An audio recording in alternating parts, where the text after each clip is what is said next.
Salut les amis, aujourd'hui nous allons parler de l'ascendant Scorpion. A tout de suite.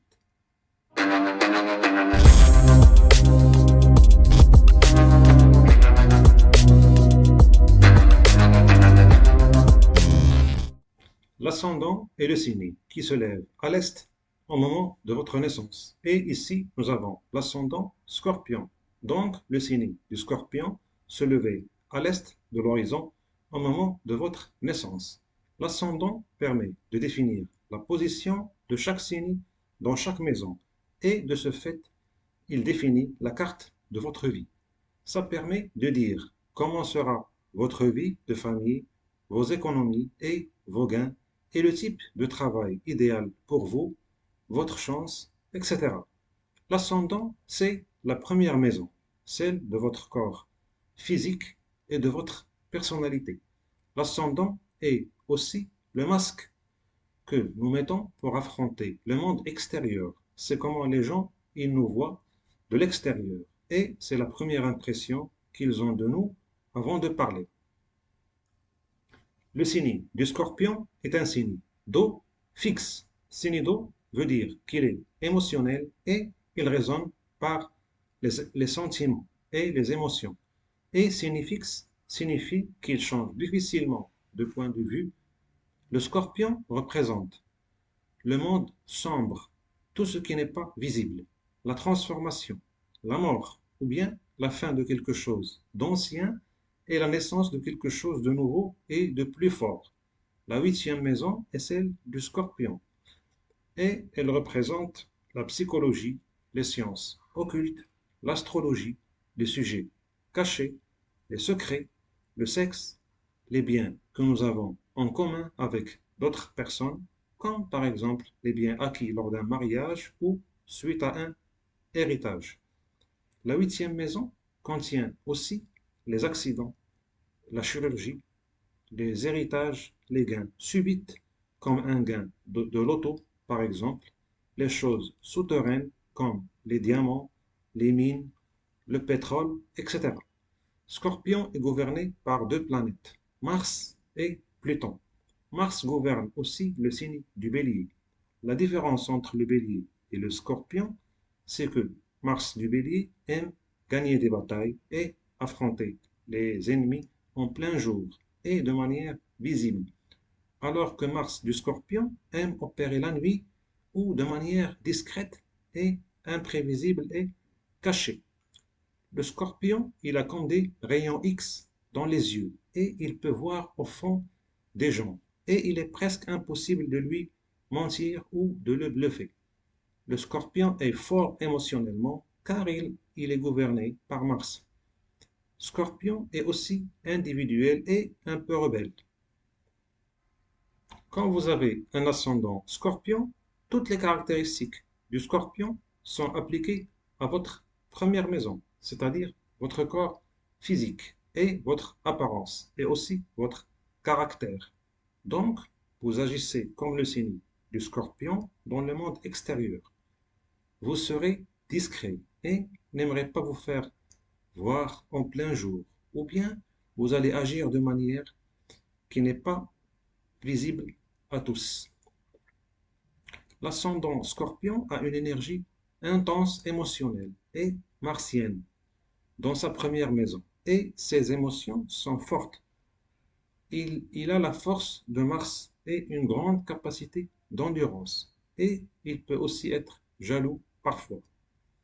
La personne qui a l'ascendant en Scorpion est dynamique et dominante et elle est déterminée pour accomplir ses objectifs par n'importe quel moyen possible.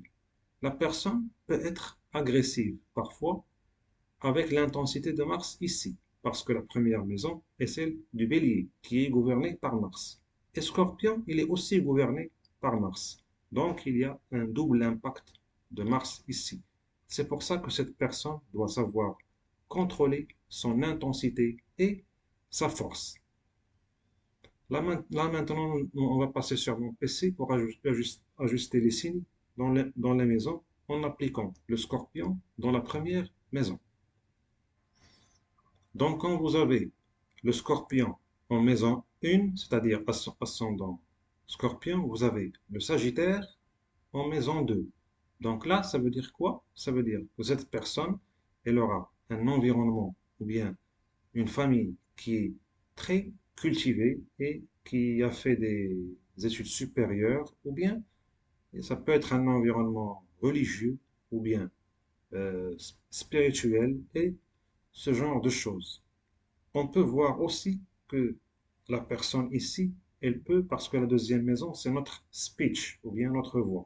Donc, cette personne, elle peut parler de spiritualité, de religion, par exemple, de savoir supérieur, de sagesse, du conseil utile. Donc, cette personne, elle peut parler de ces choses-là avec cette position.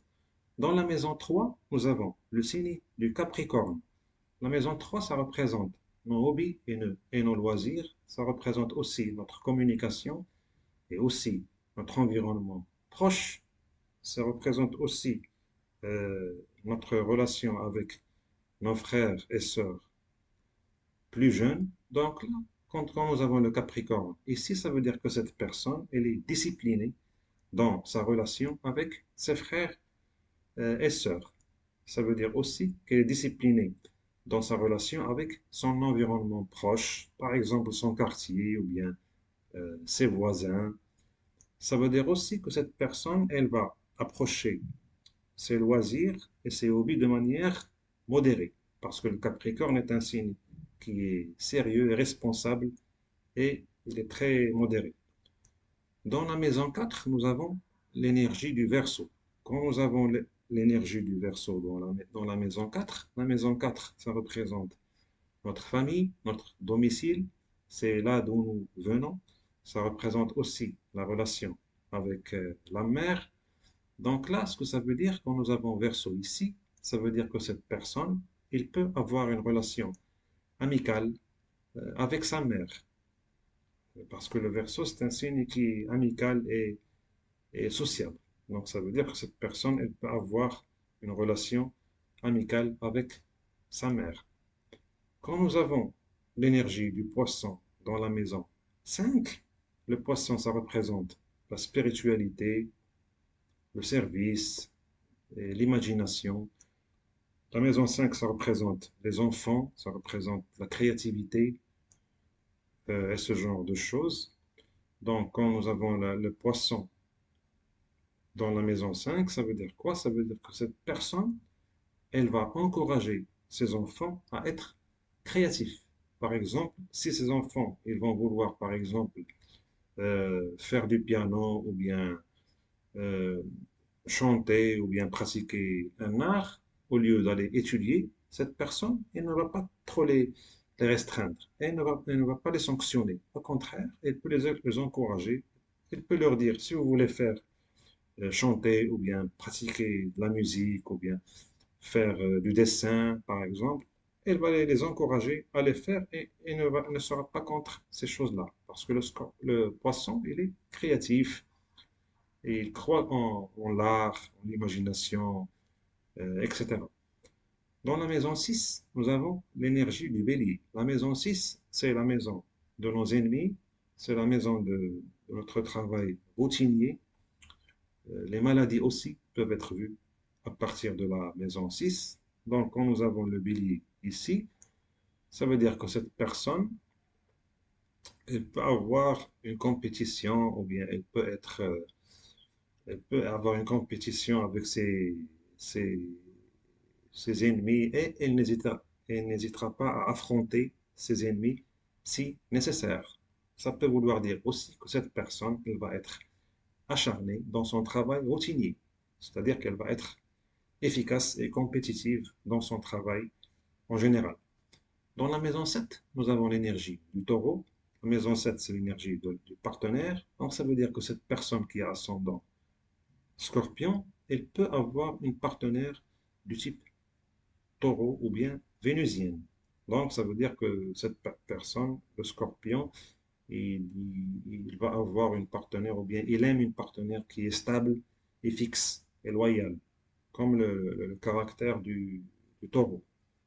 Parce que le scorpion, en général, c'est quelqu'un qui n'est pas très stable et fixe. C'est pas comme le taureau. Donc, le fait d'avoir un partenaire comme le taureau, ça va équilibrer cette relation.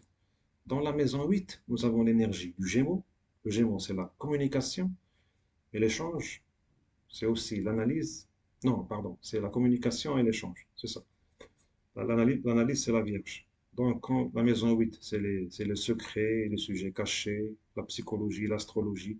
Donc, ça veut dire que cette personne, elle sera intéressée par ces domaines-là et elle va parler, parce que le Gémeaux, c'est la communication, c'est de quoi on va parler, et elle peut parler de ces sujets-là avec ses amis ou bien avec ses collègues, etc. C'est-à-dire qu'elle va parler avec la psychologie, parler de la psychologie, l'astrologie, les sujets occultes.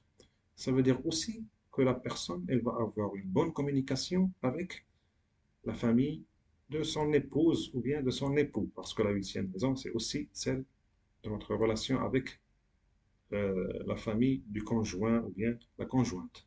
Dans la maison 9, nous avons l'énergie du cancer, le cancer qui est gouverné par la lune. La maison 9, ça veut dire, c'est celle du Sagittaire, ça représente le savoir spirituel, l'enseignement, la sagesse, le conseil utile. Donc ici, ça veut dire que cette personne, elle sera attirée par tout ce qui est religion, spiritualité, philosophie, savoir supérieur. Donc cette personne, elle sera attirée par ces choses-là, elle aimera les étudier. Dans la maison 10, nous avons l'énergie du lion. La maison 10, c'est notre carrière et le monde professionnel et le monde et notre vie publique. La maison 4, c'est notre vie privée. Et la maison 10, c'est notre vie publique. Donc, le lion ici, ça veut dire que cette personne, elle va être visible ou bien reconnue pour son travail.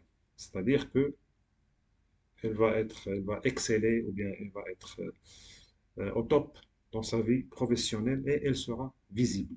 Parce que le lion ou bien le soleil, il rend les choses visibles. Dans la maison 11, nous avons l'énergie de la Vierge. La Vierge est un signe qui est gouverné par Mercure et il est analysé. La maison 11, c'est la maison de nos amis et de notre cercle professionnel. Donc ici, ça peut vouloir dire deux choses. Soit la personne, elle va analyser, elle va analyser, calculer tous ses amis, c'est-à-dire elle va dire cette personne, est-ce qu'elle peut est-ce qu'elle peut m'apporter quelque chose? Donc c'est un ami qui peut être valeureux, ou bien il peut m'ajouter quelque chose. Donc il est quelqu'un d'intéressant. Ou bien cette personne, elle ne va m'apporter rien du tout, donc je n'ai pas besoin d'elle. Parce que la Vierge, elle analyse ce genre de choses. Donc ça peut vouloir dire que la personne, elle est sélective dans le choix de ses amis. Ça peut aussi vouloir dire que le cercle d'amis de cette personne, qui est l'ascendant en scorpion, c'est un cercle d'amis qui est euh, intellectuel. Parce que nous avons Mercure ici, qui est intellectuel, c'est des gens qui sont cultivés, c'est des gens qui parlent de sujets qui sont intéressants et d'un certain niveau. Dans la maison 12, nous avons l'énergie de la balance, balance qui est gouvernée par Vénus. Donc ici, ça veut dire que cette personne, la maison 12, c'est la maison des rêves. Ça veut dire que cette personne, elle peut trouver un équilibre, ou bien un repos, ou bien, c'est ça, bien une harmonie, quand elle est en train de rêver. Ça peut aussi vouloir dire, parce que nous avons Vénus en maison 12 et Vénus en maison 7, que cette personne doit faire attention à ses relations. Parce que la maison 12, ça représente la perte, ou bien quelque chose que nous allons perdre. Une perte, ou bien un échec, ou bien donc, ça veut dire que la balance est le signe des relations. Donc, cette personne, elle doit faire attention à ses relations pour ne pas subir des pertes ou bien des échecs dans ses relations. Ce fut ma vidéo sur l'ascendant Scorpion. Je vous invite à mettre un j'aime et à vous abonner à la chaîne. À la prochaine.